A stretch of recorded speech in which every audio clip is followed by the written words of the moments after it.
let's get going. Thank you all very much for joining us. This is the second in our Aging Well webinars on how can co-creation improve products and services for older people. And the background, the premise of this is that user-centered design, human-centered design, value co-creation approach, and patient and public involvement claim to design products based on the customer's needs. But this idea of the customer so often comes from policymakers, researchers, developers, or marketeers, not the customer themselves. This webinar will explore meaningful ways that organisations can involve older people in the development of digitally innovative products or services.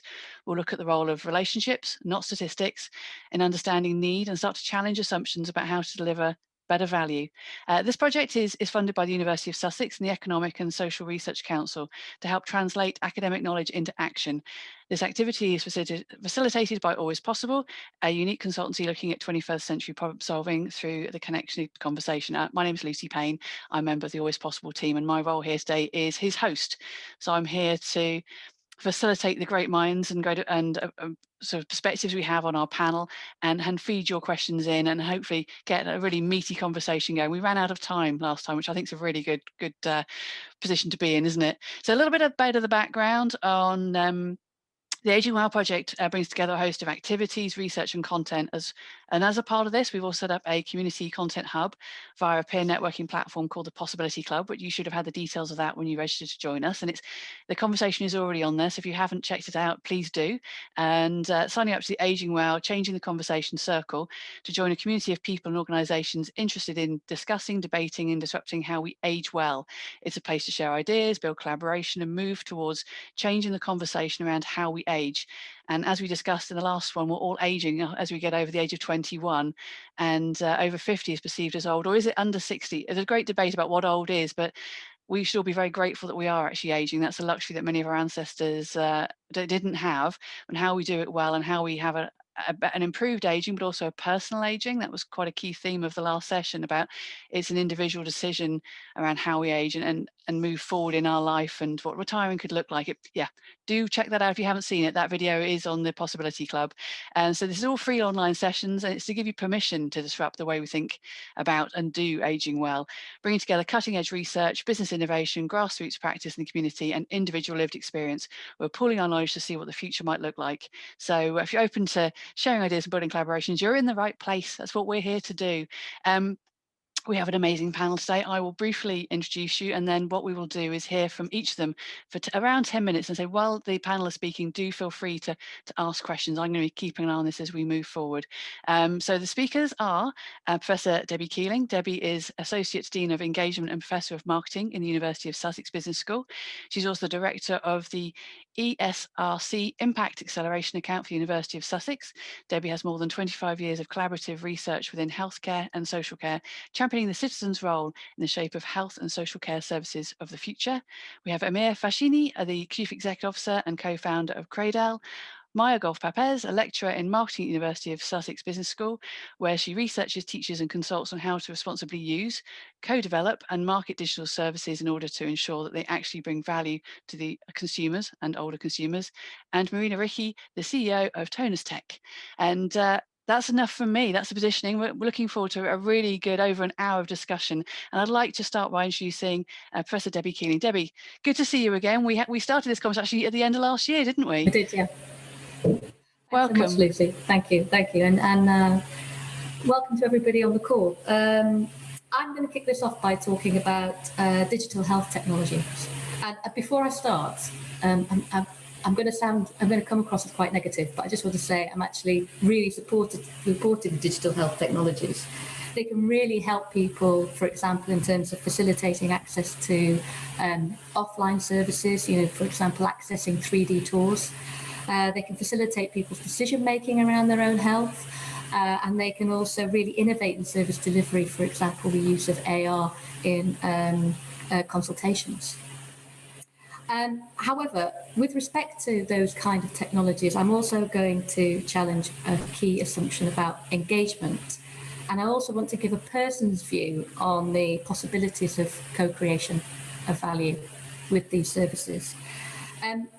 The key assumption I want to challenge is that unengagement, you'll see why I use unengagement in a minute, is not simply a lack of engagement. And traditionally, we tend to talk of lack of engagement amongst vulnerable groups. I'm putting it in little air quotes. But people may not engage with such technologies for very good reasons of their own. And by assuming that unengagement is simply a lack of engagement, what we do is we miss some of those crucial issues or those hidden issues for those people.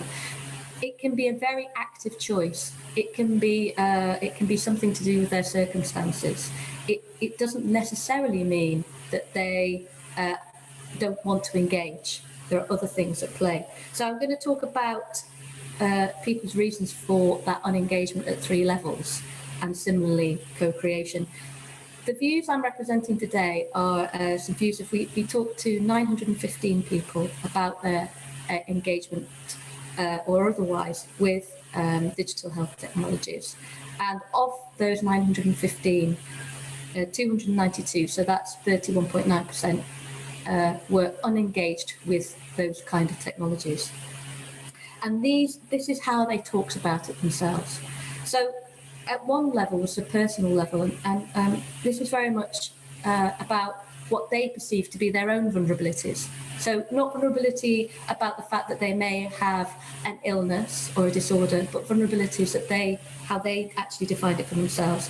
Now, the one that we're all very aware of is physical access and control. When it comes to digital, we do know that there are inequalities with respect to people's access to digital technologies. But on top of that were people's own perceived vulnerabilities about the way in which they could comprehend those services. Did they have, it wasn't just about the technical knowledge that they may need to use them, but their own knowledge around health, and also their own ability to evaluate the quality of those services, because evaluating the quality of those services may be quite different to the way in which you would normally evaluate a face-to-face service, for example. And also a big emphasis was put on emotional vulnerability, especially when it comes to health, and that there was a real sense from people that they perceived value in those services, but they didn't see themselves using them because they felt that emotionally this was something that they found difficult to deal with. On top of those vulnerabilities were people's preferences for that they had there was a neglect of their own personal preference, and that brings me on to the second level that they identified, and that was the social level. And the people that we talked to in these 292 people that we talked to, they were saying there's an issue with the way that I like to talk about my health, how I like to shape my health management. And I do that through interacting with people. And I think we've probably learned over the past year just how different virtual relationships are versus face-to-face relationships. And there was a real sense of that here, that need to be face-to-face was about the ability to have much more personalization. So even though we can do an awful lot of technology around personalization, the way in which two people talk together and interact is the ultimate personalization. And that's what people really liked, that responsiveness. And also, they felt that, when you had a conversation with somebody, for example, I'm looking at people here on the screen, it's actually quite difficult to have I'm looking at different screens, it's quite difficult to have a dialogue with people and to talk about something and share, especially if we think about some of the emotional vulnerabilities that people express. Another and perhaps more hidden issue that people raised was their reliance or dependence on others, and that they needed somebody else to help them in interacting with digital health services. One was a feeling around that this was actually something very personal to them and they didn't want to have that reliance. But another issue that they mentioned was actually being actively discouraged by those around them to use such services. And they actually were put off from doing so by those people. And the final level was application. And what they meant by that was that they actually saw digital health technologies as strategically inferior. to non-digital health services. And they seriously questioned the value of them. And another issue that came up was the no choice, no voice. And what we meant by that was they were sceptical that if they tried to get involved, for example, in more self-help around their management and use different online tools, or they tried to influence their consultations or the nature of their service, that actually if they felt they wouldn't actually really have that true voice, that they didn't really have the power to do so. So that's the unengagement side, the 3 levels. But what possibilities did people see with respect to the possibilities of co-creation? Apologies, there's a strange sound. Is it coming from me, that strange sound? Because there's no other sound around here. You're on mute, Lucy. Oh, do you want to mute and we'll test? Yeah.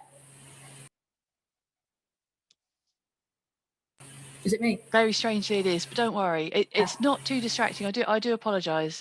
Bridget's mentioned it, but I can still hear you very clearly. Oh, that's good. I do have a dog as well here. He could join in at any point as well. He normally does. In the spirit of co-creation, he's definitely into that. So what did they see about the possibilities? So I'm going to use that personal vulnerability, social application level again. So for the personal vulnerability, the possibility of co-creation that people saw was around, obviously, the issue of empowerment. What they meant by that was the ability to, if you co-create a service, then you can design it in such a way that helps you to future-proof yourself, to really kind of forecast what needs you might need and how you might interact with that. But also expanding your own horizons around the possibilities of those services. And being involved in the development also means developing a sense of security, a sense of trust, particularly in health services. From a social point of view, the possibilities were not about being able to interact better, but about being able to explore different searches for meaning around health. So people, particularly the people we spoke to, they were faced with, for example, breast cancer, they were questioning the meaning of this for themselves. And they felt that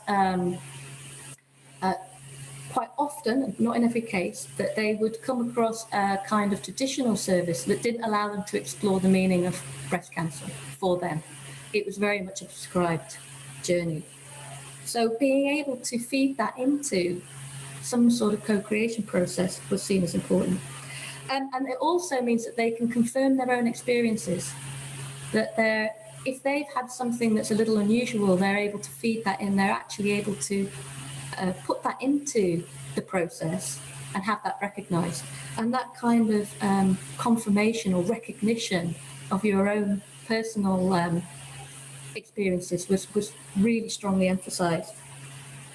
And finally, strategic self-management. If you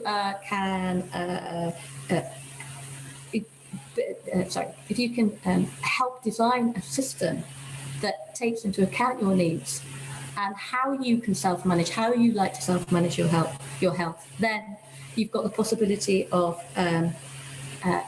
enabling better preparedness for particular health journeys, about managing your own expectations about what's possible and what's not possible, and also about optimizing the service. And there was a sense from the people that we spoke to that they really felt that optimizing the service was actually really important, and they shared that with the health providers themselves.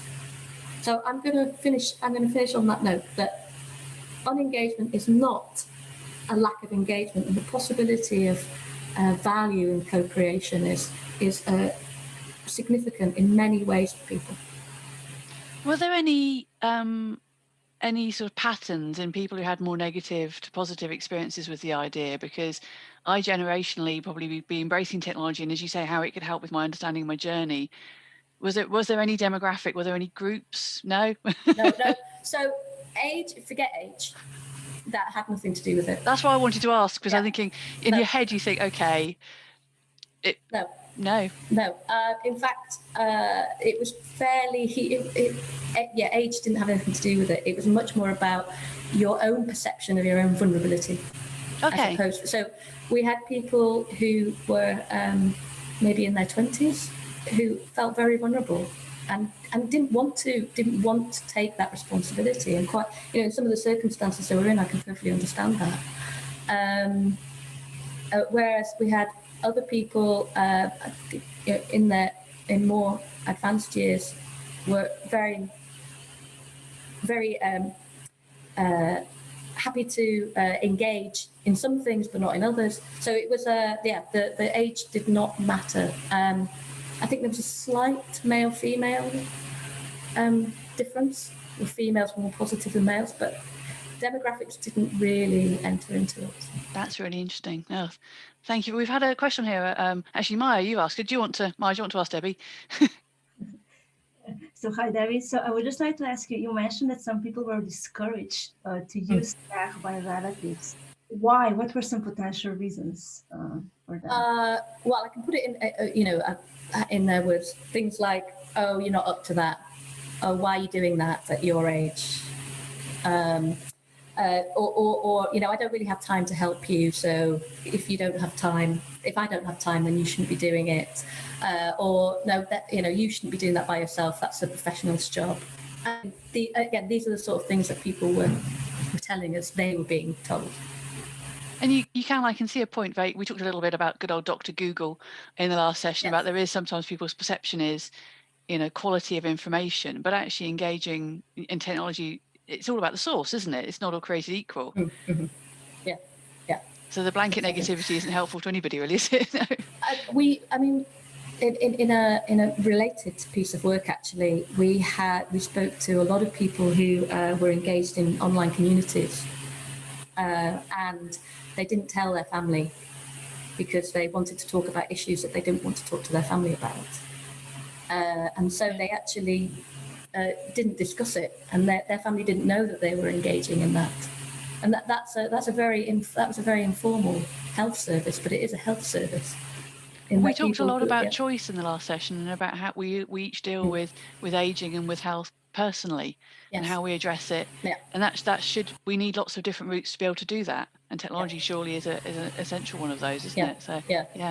And that's one of the points about the possibility of co-creation, is to enable that into the system. We've had an interesting question about a question on chat from a lady called Alison is, what is the difference between co-creation and co-production? Yeah, they're very, very similar. And I think most people would say that co-production is like a subcategory of co-creation. So co-creation is like an umbrella term. And co-production would be maybe slightly more specific in that you work together on something that's very defined. Cool. Thank you very much. They're very, very similar, and often used interchangeably. Just to add to the confusion, yeah. Cool. Thank you very much, Debbie. Amir, thank you for joining us. All right. Can you hear me? Yes, we can. We can hear you loud and clear. Now you have some slides. Did you want to share your slides and talk us through what you do? Absolutely. So now let's.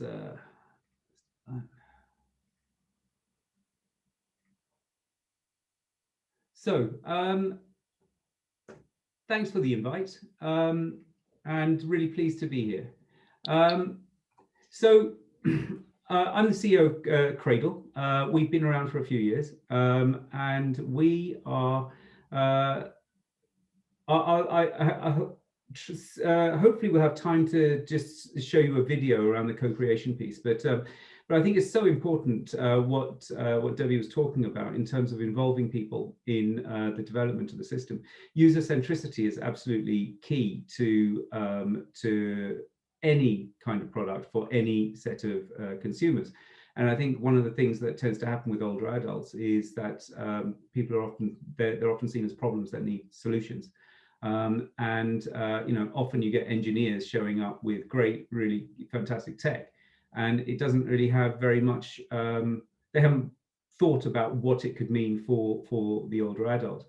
What we've tried to do with our system is try and design it around the user, try and understand what it is that they want, see them as a homeowner, someone who has aspirations, ambitions. They may be mobility limited. Their world may have shrunk to just the inside of their house maybe, or they go out less frequently. But nevertheless, they have aspirations and ambitions. And if we can satisfy their needs and we can give them what they want first, everything else will follow. If we can engage them with a system, then service providers, family will get their needs looked after as well. So we've created the only TV-based health and well-being platform. The central part here is TV.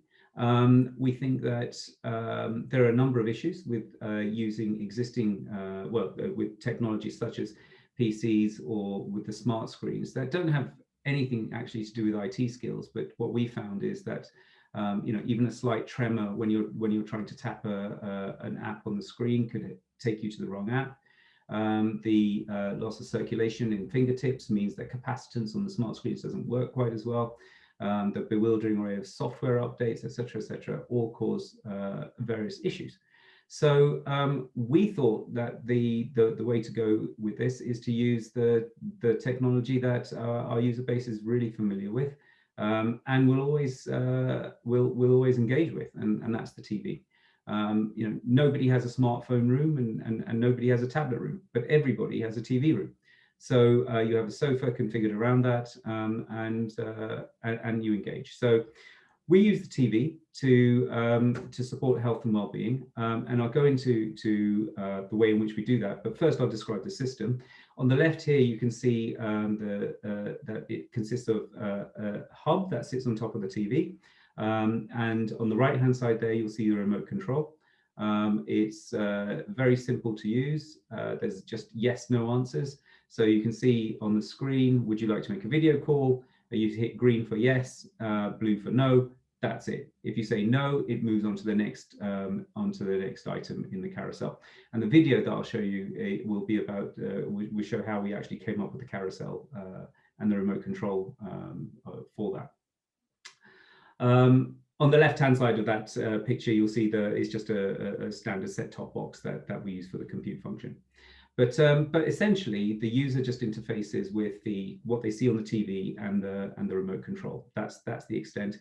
And what we have seen in our deployments is that users don't actually need training for this. If they can read subtitles, they can and comprehend that, then they can use our system. People call the user through their smartphones or their PCs, and you can see the app in the middle there, the standard app video calling. And on the right-hand side, what you've got there is a dashboard, and that's how health and well-being is monitored. What we've got, where we say we're the only TV-based health and well-being platform, is that we don't just do video calls through the TV. We also have a Bluetooth connectivity with a very, very wide array of devices. And that data is captured on this dashboard. So you've actually got an IoT platform which captures data from connected home devices. You can see there, electricity, water, smoke alarms, etc., etc. Yeah, these are just examples. Health, blood pressure monitors, oximeters, and then well-being, sleep quality, heat, room temperature, and all that. This is all data which is captured through the hub and published on that dashboard. So as long as we can engage the user in this kind of system, everybody else gets what they need to support the user and provide the oversight that might be required.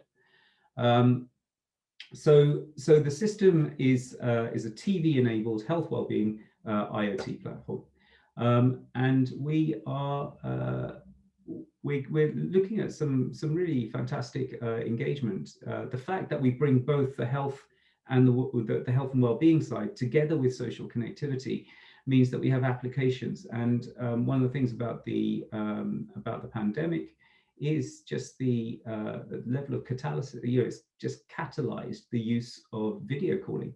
And all the barriers that were there have just disappeared. And both in terms of service providers, that's health and social care, but also in terms of the end users. And video calling is becoming something that's very, very straightforward and acceptable. And what we're doing, though, which is a little different, is we're basically, because we're using the TV, we're moving the experience of having a video call from what we do at the moment, which is, you know, you have a PC, hook it up properly, and if you get the angle right and all that, then you can get a good view. But essentially, it's not a conversation, right? This is what people do for work. When you want to have a conversation with somebody through WhatsApp or whatever, it's someone's holding a phone like that, or they're keeping it far away. You don't get a field of view. They might be up against the ear, or you get to see the inside of someone's nose, which is particularly attractive. And it's, you know, there are limitations to that. Because we're using the TV, and because it's in the TV room, we're opening up sofa to sofa. So what you're actually doing is engaging in conversations. Now, this is a very different, we're not really seeking to replace video calling through existing technology. We're simply saying, well, there's a different way of doing it, an additional platform, an additional way of engaging people.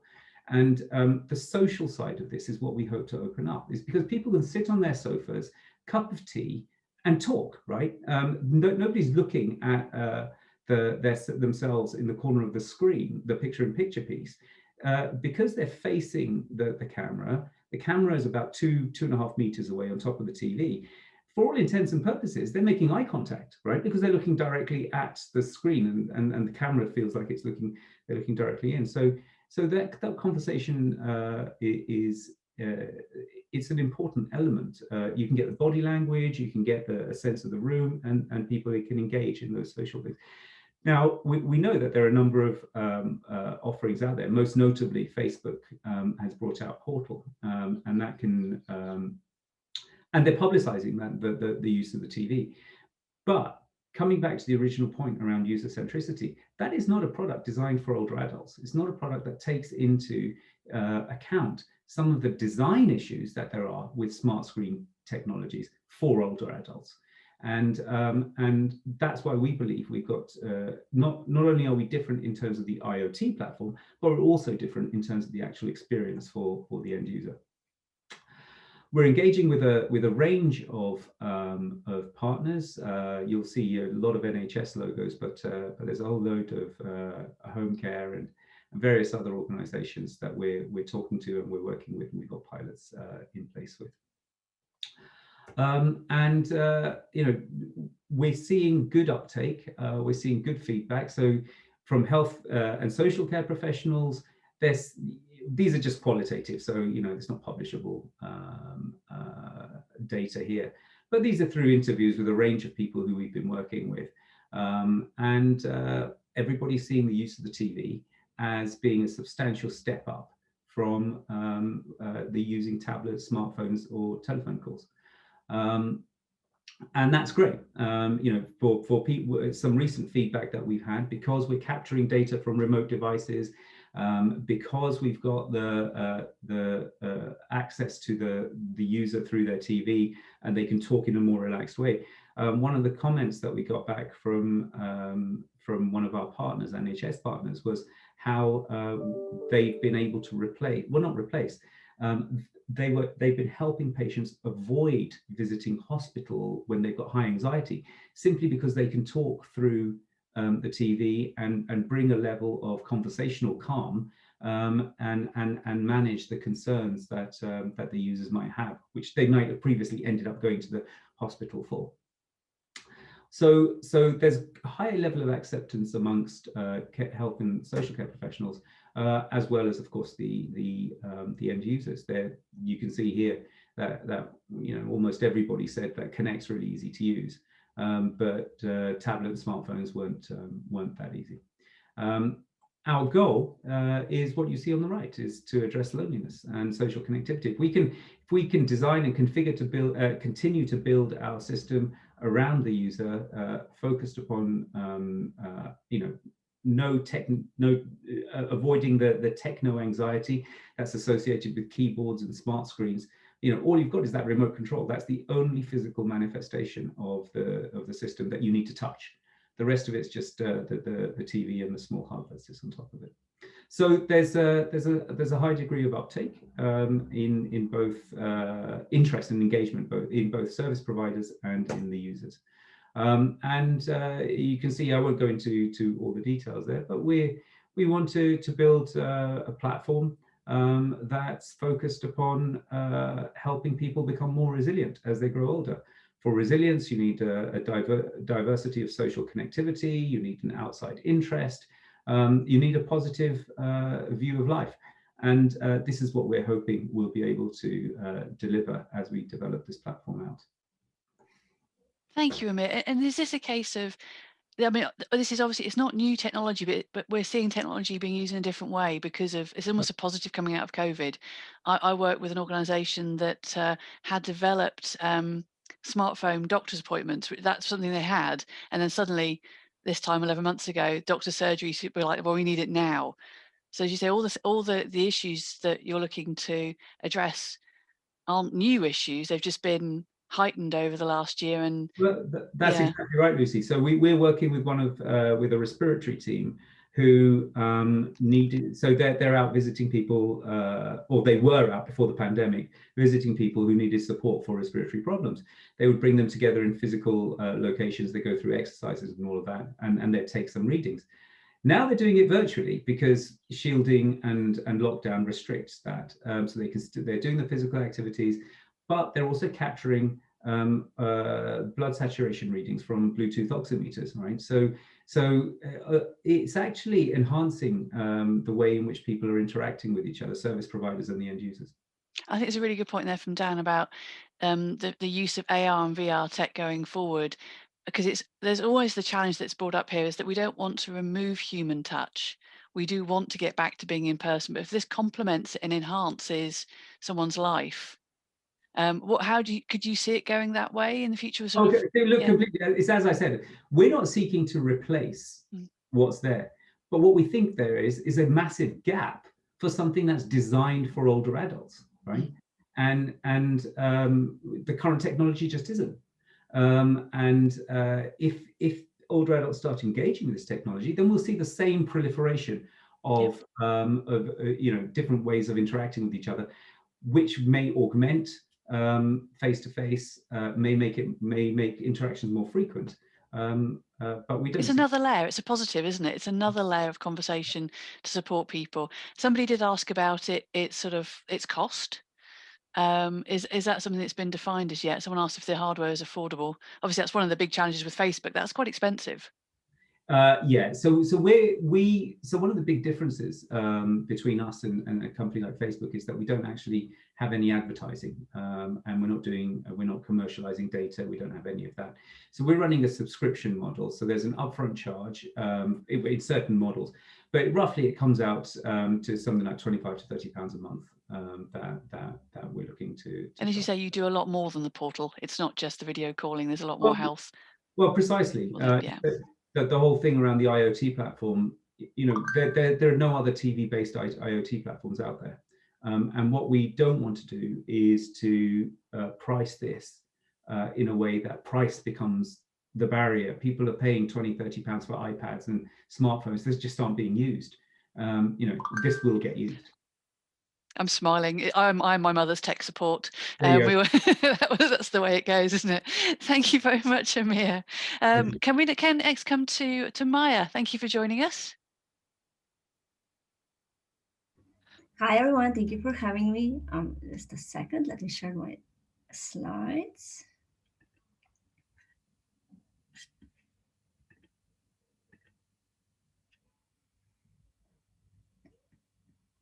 Perfect.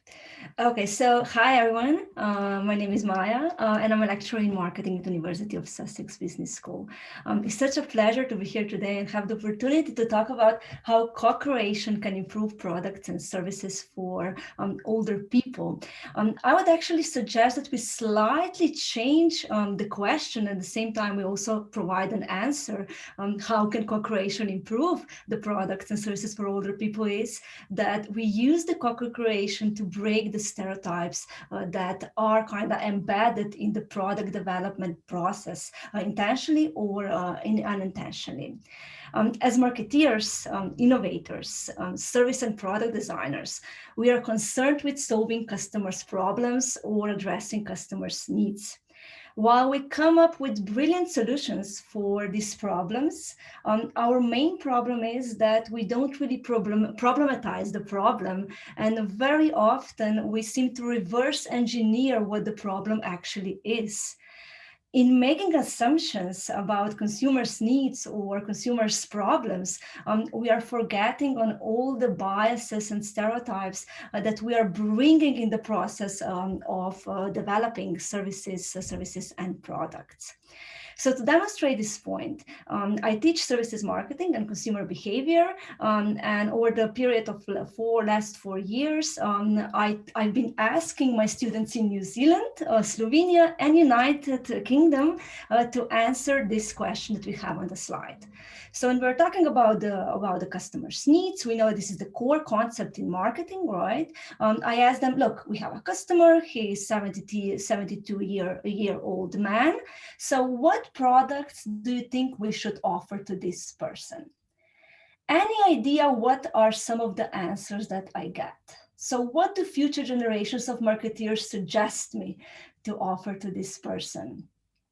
Slippers. We're thinking old person, aren't we? We're thinking comfortable slippers and slippers? yeah. What else? Anything else comes to your mind?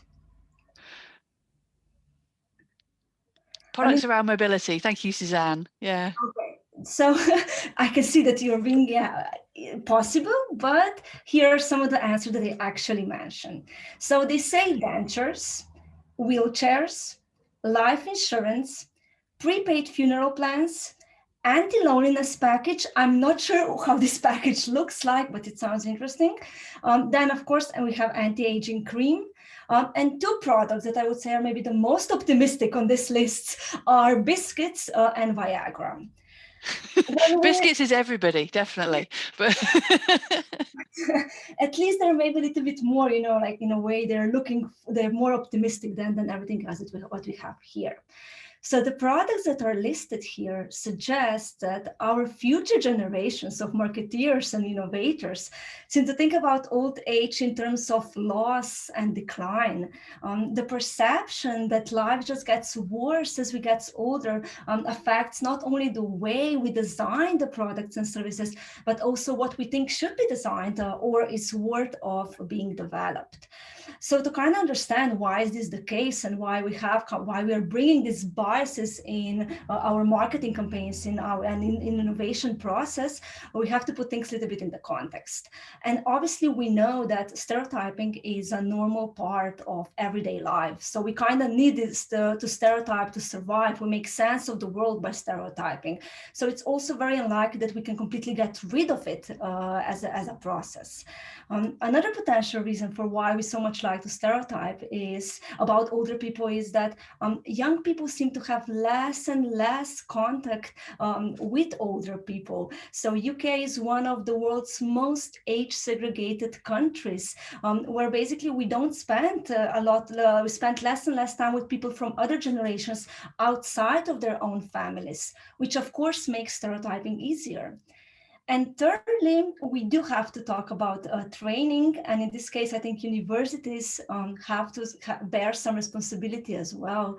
So as marketeers within marketing education, for instance, we very often assume consumers' needs and we rarely challenge them. We love to segment people into age ranges. And if I think about when I was working in an advertising agency, we had very precise segments for up to 50-year-olds. So we have, 20 to 25, 25 to 30, and then we had the last segment was 65 plus. So we just crammed everyone in that segment, assuming that this segment has the people in that were allocated to this segment have the same needs. Similarly, like in advertising agencies, we get an advertising brief. We are focusing then to trying to find the most creative solution and rarely asking ourselves whether we might already find the problem. And then we also ask ourselves, is redefining the problem our job? Are we being paid for that? Can we do that? So things get complicated from the perspective of if you think about the design. When we are thinking about how to design things, we spend a lot of time designing the solution and very little time, creating that persona that we are designing the solution for. It seems that we just create the persona so that we can then quickly, go into design something that will solve the problem of that persona. Very rarely asking ourselves, okay, are we really doing something that will bring real value to our customers? Most of the things that were listed on the on the previous slides are difficult to solve in a short, very quickly. So it seems to me that it will be way easier than just than thinking about it. We will stop stereotyping, or we will change training, how people are being trained, or we will build buildings in a way that there will be a lot of intergenerational contact. While we are waiting for all those things to happen, maybe what we can do is we can start breaking the stereotypes about aging and start to co-creating the products and services with older people. And in this case, I would like to stress that from the beginning, from the start. So not just later on when we are testing our assumptions and seeing, whether these older people like our ideas, but when we are thinking and trying to discuss what actually is the idea, what actually is the problem, or the need that we are trying to address. At the same time, I would say that we actually have to talk with the real user. So research is showing that most of the technology, for instance, that is then used by people with dementia, it was not developed with the people who have dementia, but it was developed by their family caregivers, for instance, which of course they can provide a very useful perspective of what this person, what their relative needs. But at the same time, it is, in some way, it is just a proxy. I think we have a responsibility to ask the real users what they want and how we can help them. So to make a mini case, to make a case for this, I would like to briefly tell you about the study that was conducted in the United States last year by a human-centered design studio, Bursell and Sack. So they conducted a series of national co-design sessions with people aged 65 and older in order to learn from them about their needs and wants. One of the aspects that they were looking into is love. So what love means to older people. And I selected this aspect just because I think it's quite difficult to stereotype, or say in some way it's easy to stereotype about what is love, but it's really that case where we really have to speak with somebody who is like, for instance, older, to kind of understand what love means to them. The findings were surprising, not just from the perspective that many older people are interested in one-night stands, so this is something that I found personally surprising, but also from a surprising perspective that young people and older people, they all obviously want to love and to be loved, but how they achieve these things is different, and it's very difficult to assume and predict these things, their ideas, their wishes, their wants, their needs from the perspective of younger generations.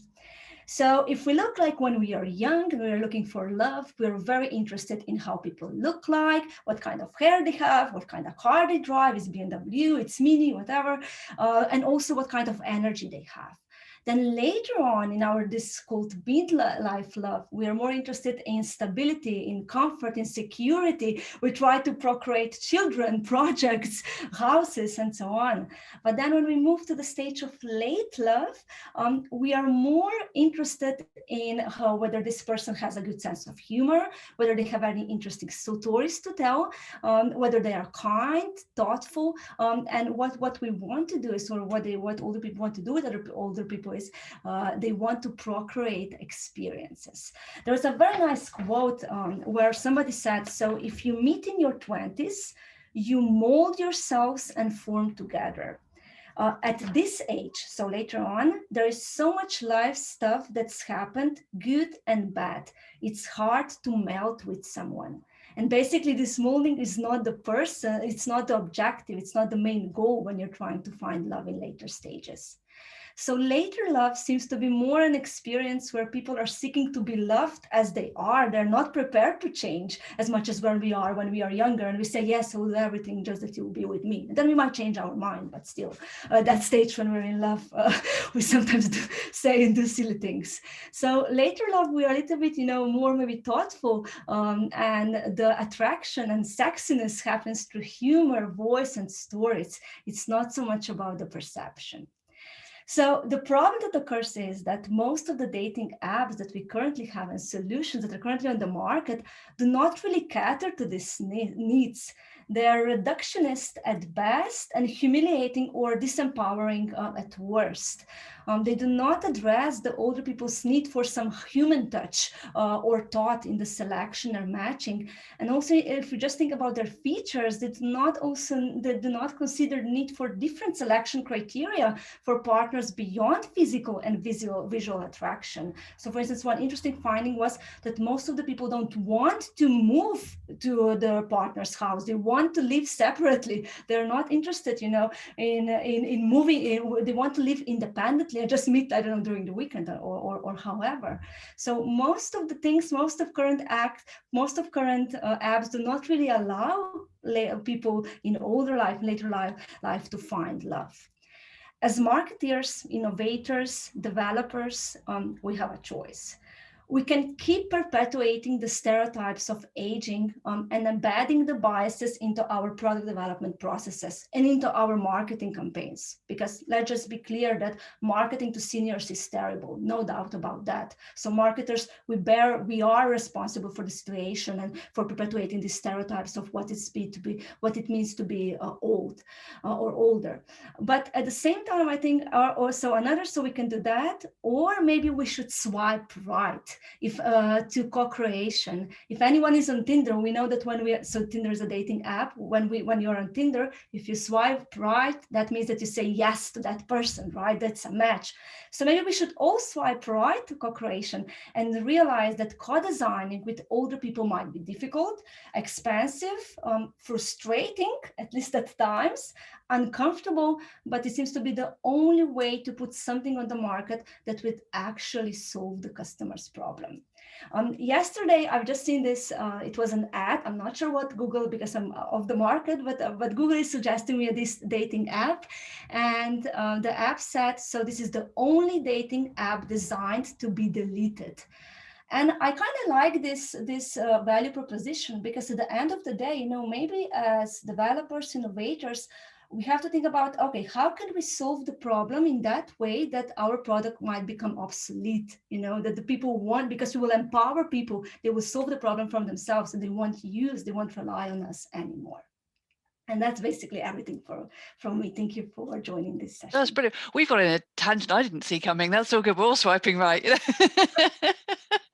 Maya, we've had a question about which countries excel at intergenerational communication and socialization. As you say, the UK is maybe not strong. No, I think New Zealand. Probably. Yeah. New Zealand, is the country where UK, United States, I think they are the worst in that regard, because it starts with how the buildings are built, how the communities are. So do you even have the opportunity when you walk on the street to meet somebody who is older? And it just seems that in UK and United States, this is less and less likely.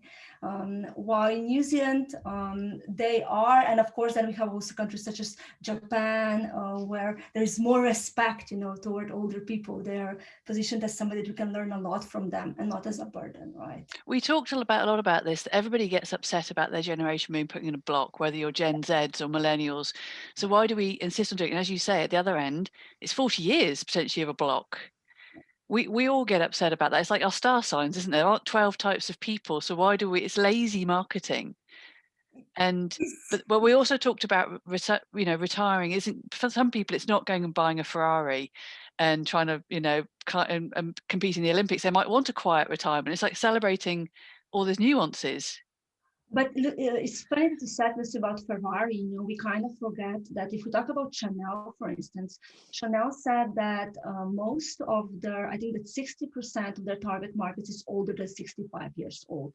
So we kind of forgetting that when you're older, you might have money because you don't have to spend it on your kids, you know, and other things. So I mean, it's a business opportunity. There is a business case in co-creation as well. It's not absolutely. There's a question here from Eric about brand loyalty of older customers. That marketeers seem to assume that older customers are very loyal and don't need to spend any advertising budget on them. Again, that's maybe insulting the intelligence of a whole generation, that they're not active consumers.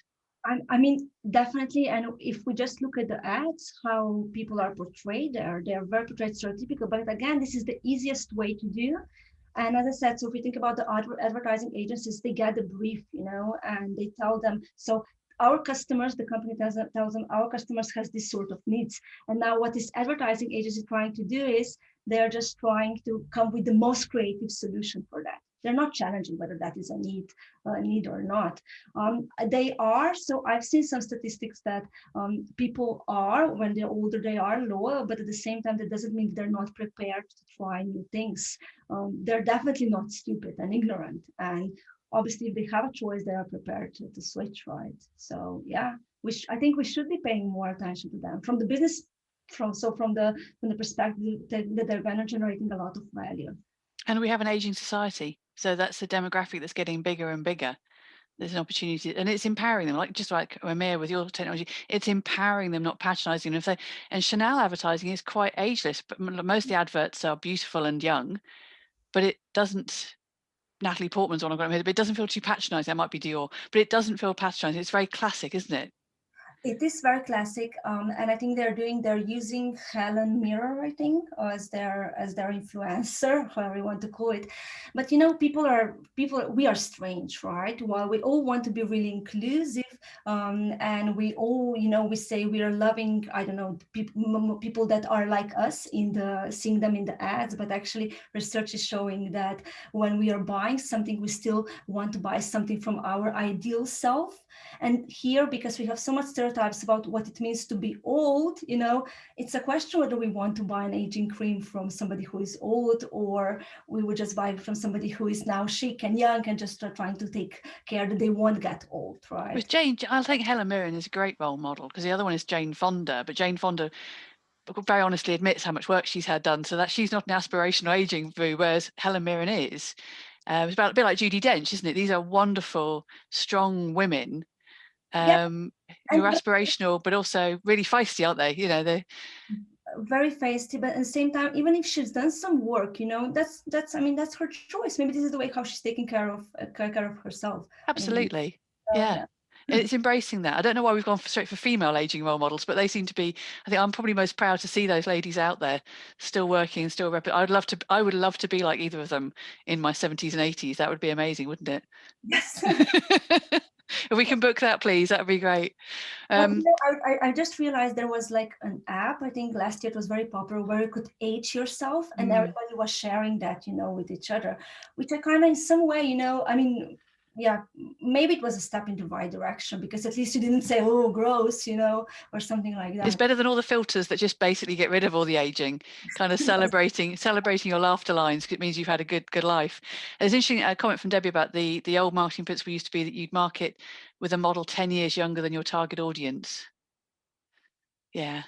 It's all about good lighting. We can all pretend we look like that, but that's what we like. We like to see aging as being celebrated, that we haven't got to all look plastic, that we can just be aged and be aging, again, being a personal decision. We all look the way we will. We can't predict it with apps and technology, can we? So it's all very fascinating.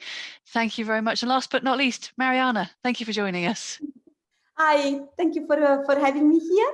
Now I share my presentation. Thank you. 1 sec. Perfect. Can you see it?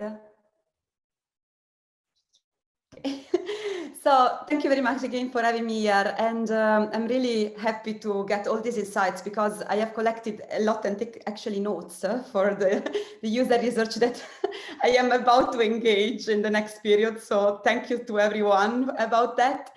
And so I am Mariana, and I am the CEO and co-founder of Tonos Tech.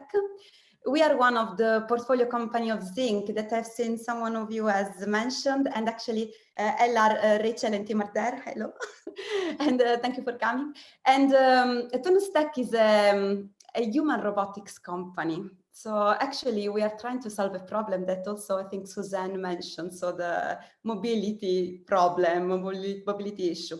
But we are trying to do it in a very positive way. So in a certain sense, we would like to transfer human robotics and exoskeleton technology to garments.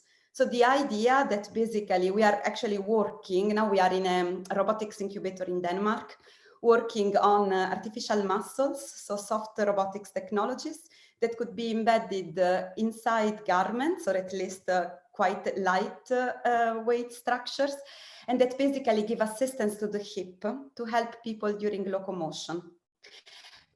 For us, a very important thing and a very engaging and challenging thing was defining the problem. Because of course, in the field of mobility, many products that come out are all products that assist people with some kind of people that already lost completely their mobility. And the idea really, this kind of negativity or stereotype, or giving like this classical orthopedics product, quite bad, or wheelchair is another typical product, or very ugly motor scooters. But nowadays, I mean, technologies can really create very, very, very cool devices.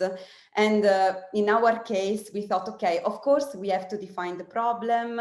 And the problem is the fact that we are living longer. And of course, with a longer life, it comes also a longer period of physical decline. And we have to find ways to stop or slow down this physical decline. And of course, physical activity is very important, has a big role in this, and we have to solve this problem. But then what we did is that we put the problem apart. So in the sense that we didn't want to consider only people with MSK condition, or people who are recovering from stroke, or people that have other kind of muscle loss problems.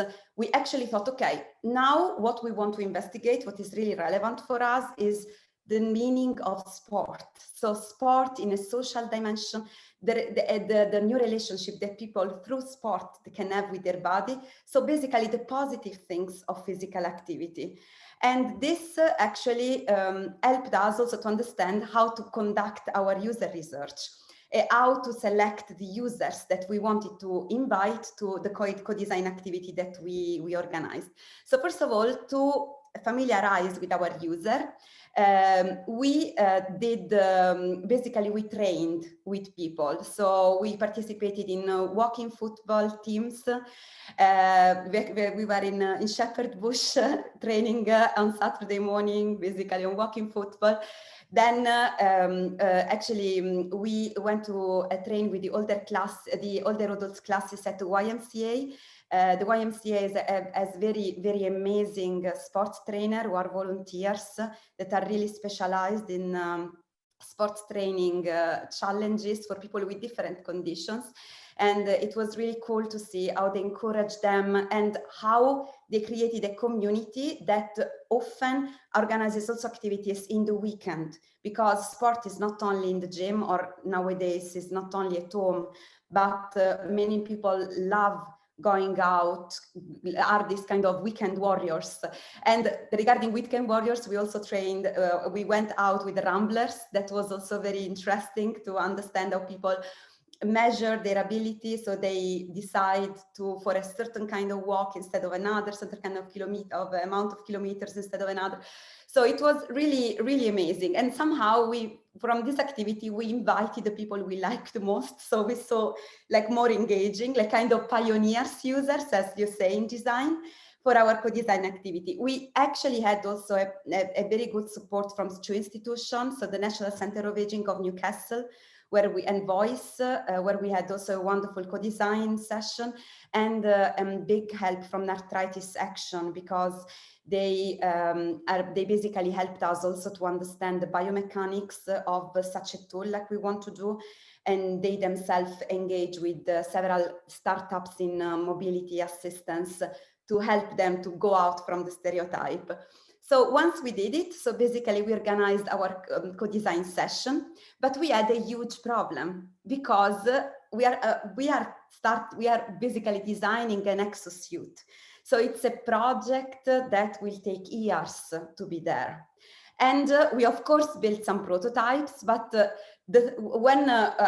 thing that we were supposed to test during our co-design activity was actually the real prototype that my co-founder is wearing here, that is basically the kind of huge, bulky, motorized knee brace with 2 inches and everything that actually worked because it really helped to make the stairs. So it really worked, but it was not so appealing. So we needed, of course, to find a way to bridge future vision and the reality. And actually, we got the idea of using a methodology that in design is called design fiction. So basically, it's using really the narrative of fictions to help people to envision future products. So typically you could realize a video of something that doesn't exist but looks really real. You can create a Kickstarter campaign or advertising campaigns basically of products that are not yet there, but they are described so precisely that they look really there, and people could be willing to pay for. So doing this, we basically created a kind of design stage. That is something that I learned also a lot because I come from automotive. So we actually built in the big workshop of Volkswagen this kind of design stage for autonomous driving, because it's very difficult actually to understand what autonomous driving is. So you have to use all the possible tricks that helps you to simulate situations. And this is what we did at Makeversity. So basically we create a setup of prototypes, different kind of prototypes that helped us to understand the insights and the requirements of people. First of all, we use mood boards. So we basically put on the walls sequential mood boards that helped people, first of all, to talk about their experience in physical activity and sports. Then we talked with them about episodes of injuries or pain, how they lived them. And then we went completely in the fantastic world of what exoskeletons are today. We actually, as you can see here, we used a lot of products coming from sportwear, but they are very futuristic, that basically make people start to become familiar with the idea or talk about how they would like to have it. And then, of course, we went a little bit more in scenarios and talking about situations of use and this kind of thing. Regarding scenario, one thing that helped us a lot is to use analogies, because there are things that people use already. So classical are hiking poles, compression clothes were mentioned many times, and of course the electric bike. One thing that we did is that as soon as people were mentioning products that we were not considering, we bought the products and brought the products in our place. So we had also references that people could use. In particular, the electric bikes is of course a very strong metaphor. And actually, we had a story that helped us to build one of the prototype of the fact that one of the user went biking with the family, and they basically rented electric bikes. And at the end of the trip, they were basically competing on how much battery each one of them saved to understand who was the best one.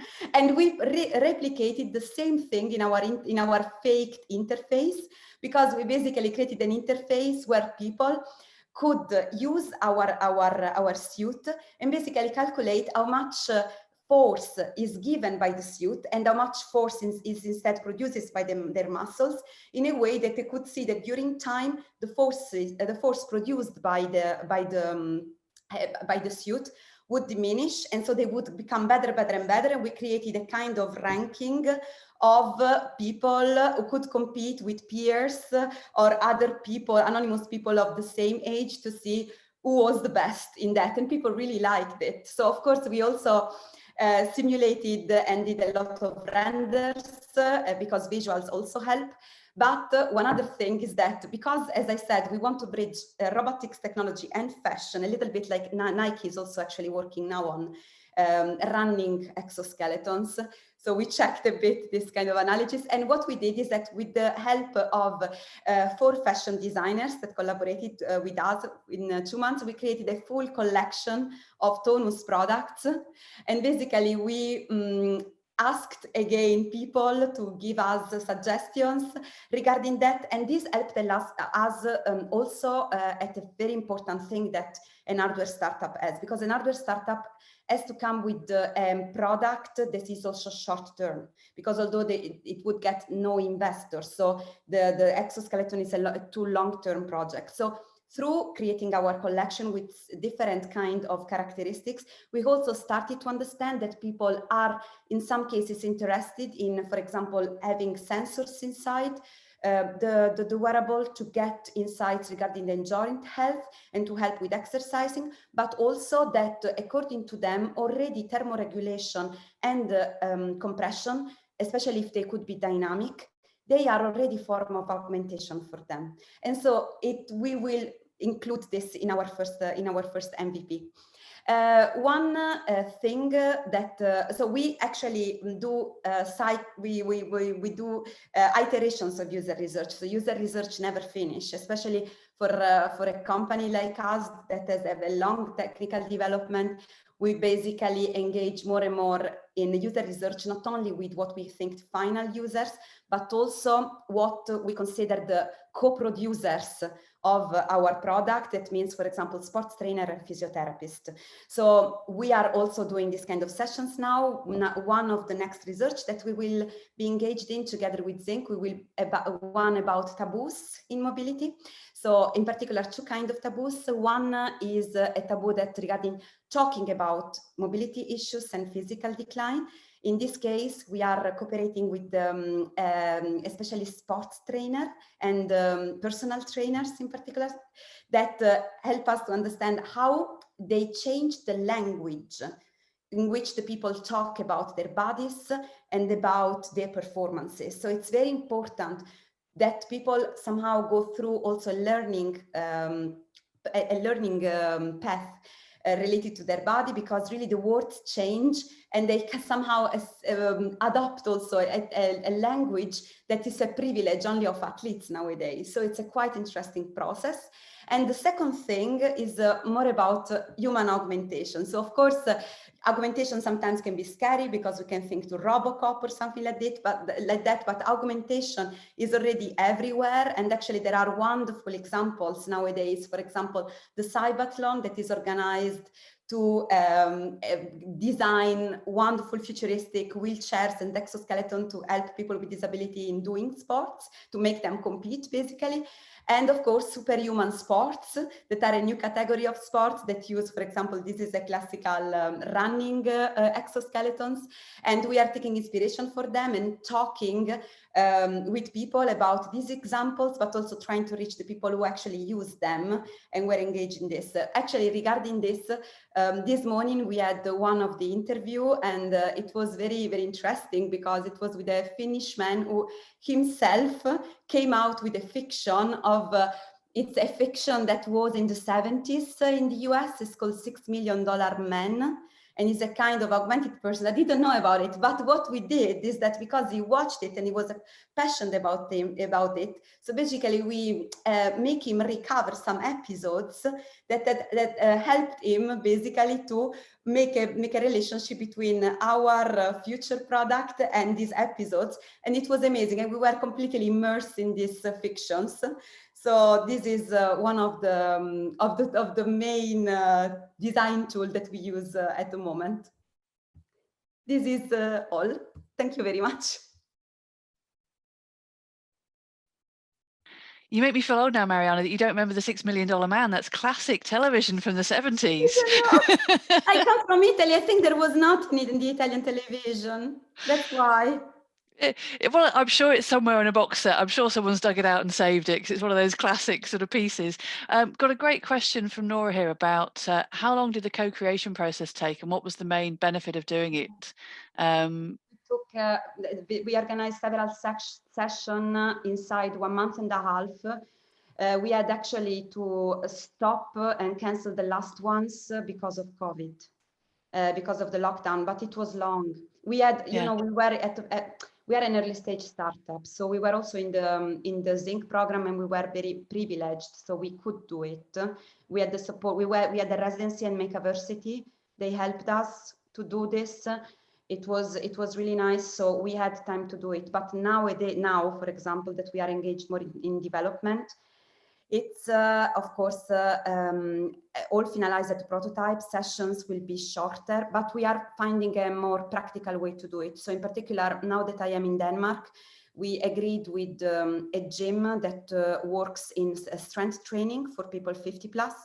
So basically, we have an agreement with the managers of and the trainers of the gym.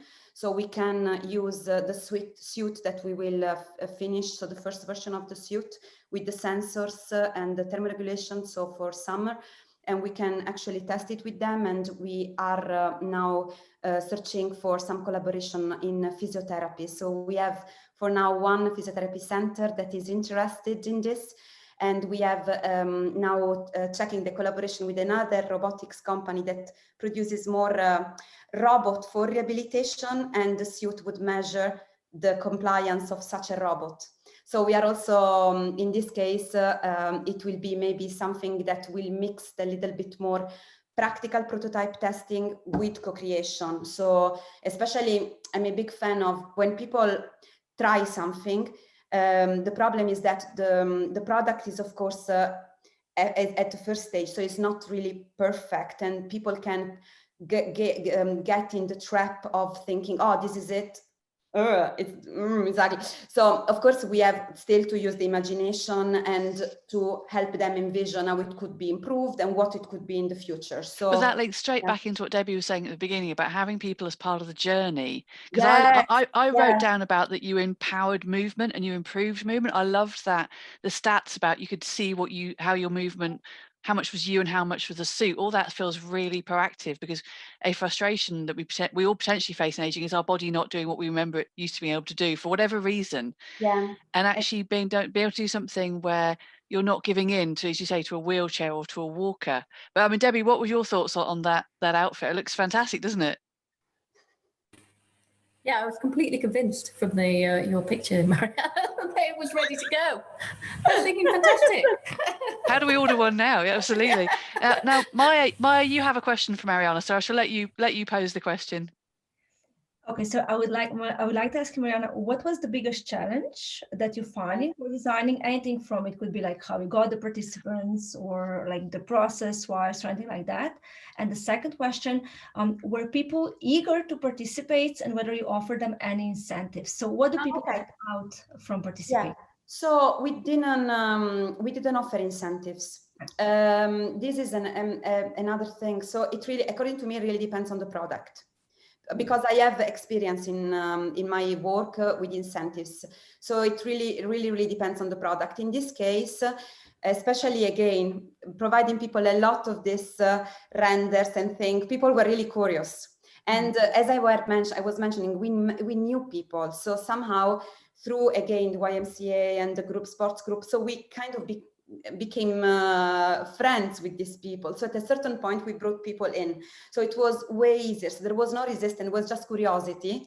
And of course, another typical thing is we are an hardware startup. It's very difficult for us to build a community.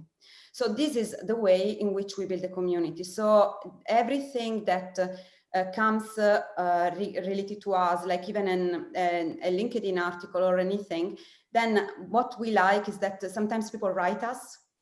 Mainly are people who are afraid to lose their performance. So mainly are, and maybe Debbie was mentioned, mainly are men, I have to say, who are exactly, and afraid to not to do anymore what they could do. Many are skiers or engage in outside sports or outdoor sports. This is typical, and they write. And then for us it's amazing, because immediately we get them on our community. So for example, when we have tests, then we tell them, or we recontact again for interviews, because if a person knows already, so the difficulties is telling all the time the story from start.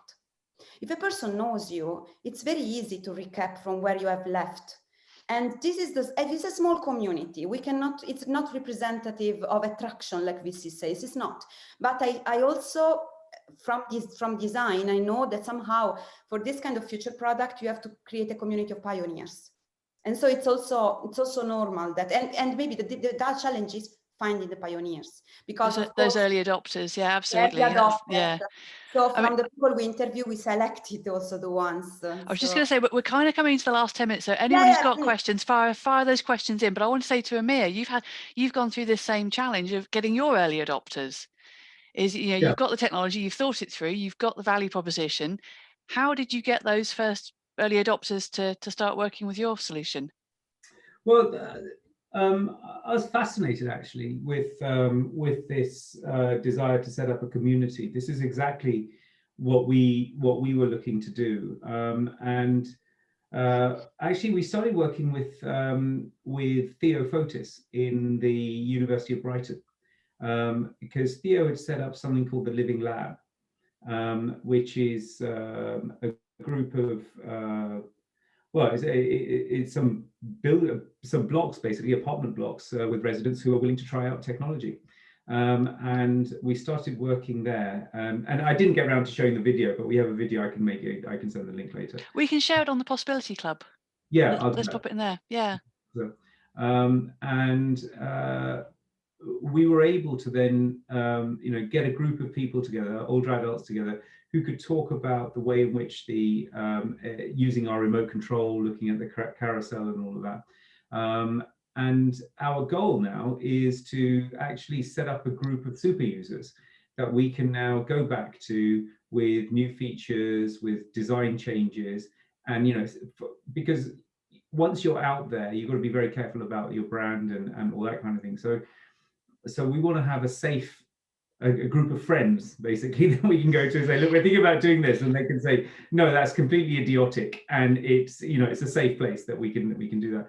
So that's what was quite fascinating about how Mariana has been focused upon building a group of people from whom to get feedback. I mean, one of the questions that I had for that was, it sounds like you're going for a very broad audience, and did you think about perhaps narrowing that to people, for example, who've just had knee replacements or something like that? So, yeah, I mean, we are, but this is again, it's very, very, it's nice what you asked me, because we don't want to build this message for the outside.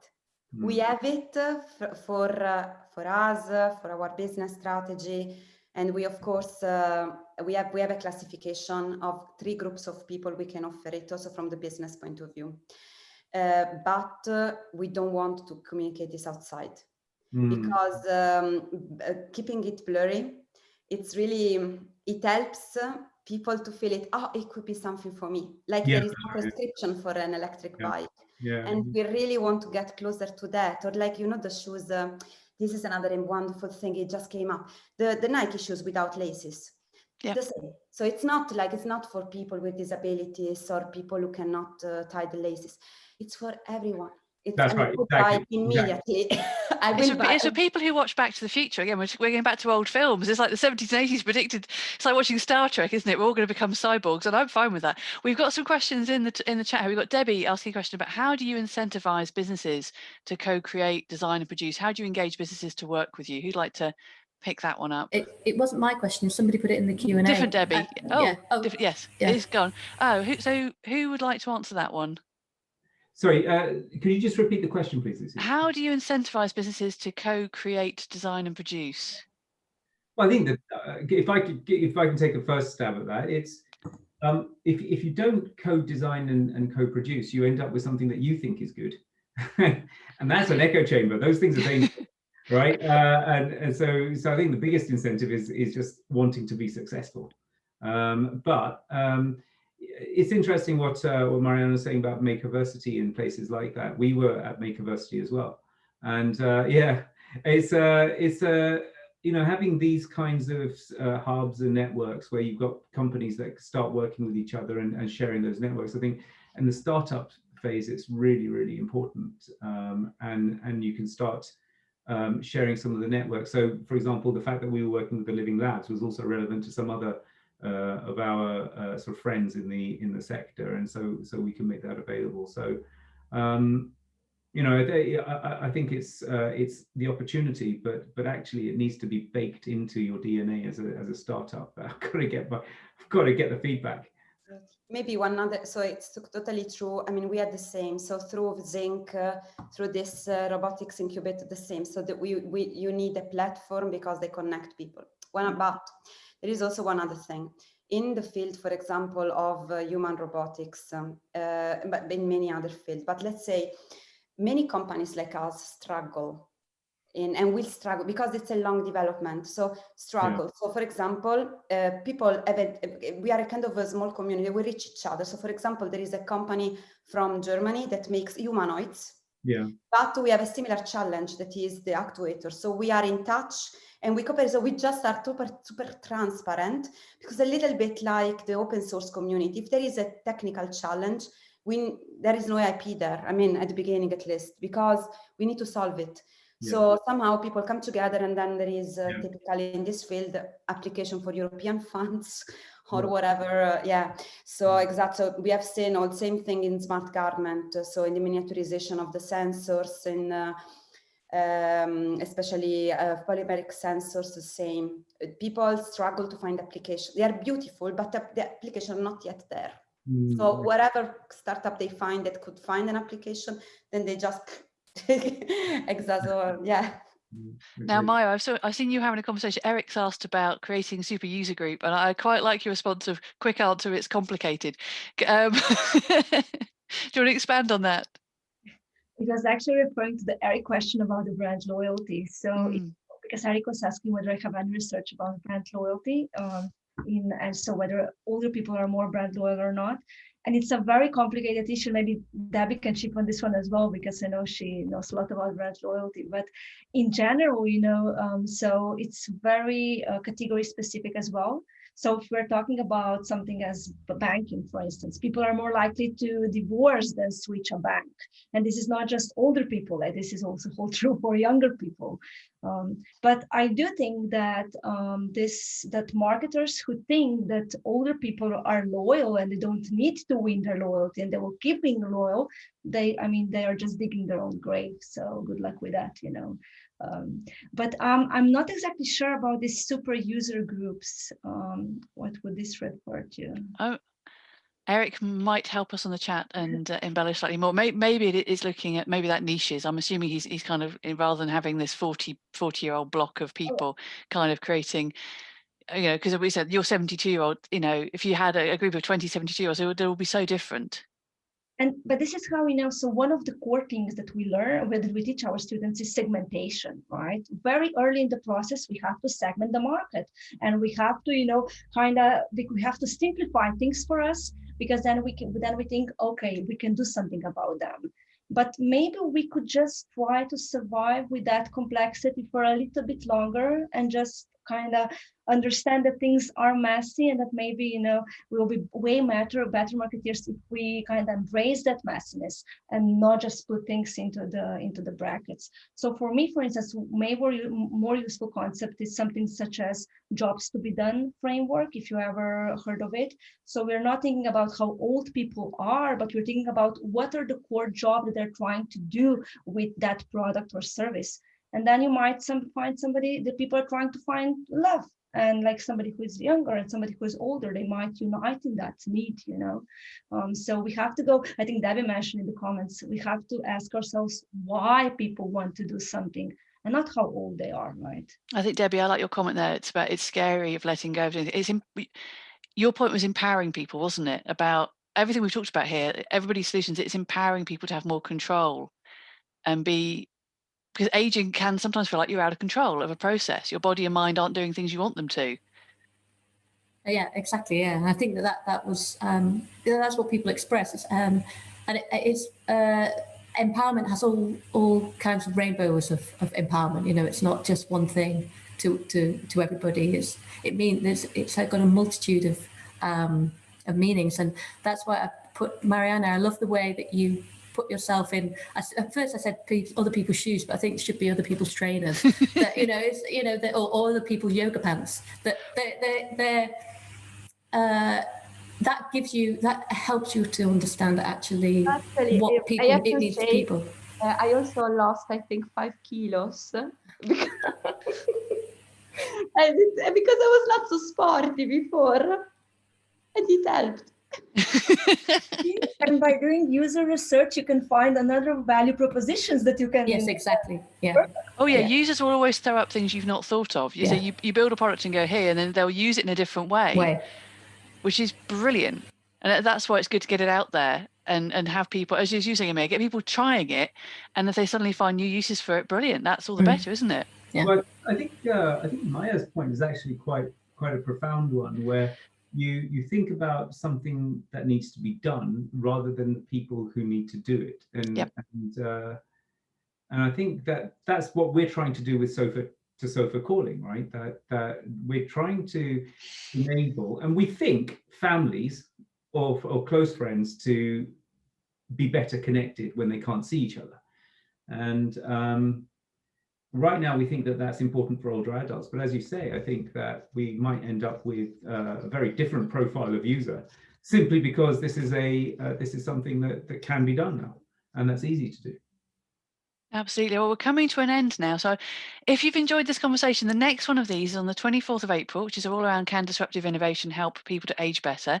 And then on the 9th of June, which was an age away, it might be warm and sunny then, how can we turn the problem, in inverted commas, of aging into the most promising opportunity of the 21st century? And I think I love a lot of the conversation today is about aging not being a problem. It's the thing we do, and how do we do it well? Obviously, the whole point of the theme is aging well, and that being individual, and us being controlling of it and feeling empowered to make choices, use technology if we wish to, or not if we don't want to. But I really like a lot of these. It's a very proactive use of technology, not technology taking that away from you.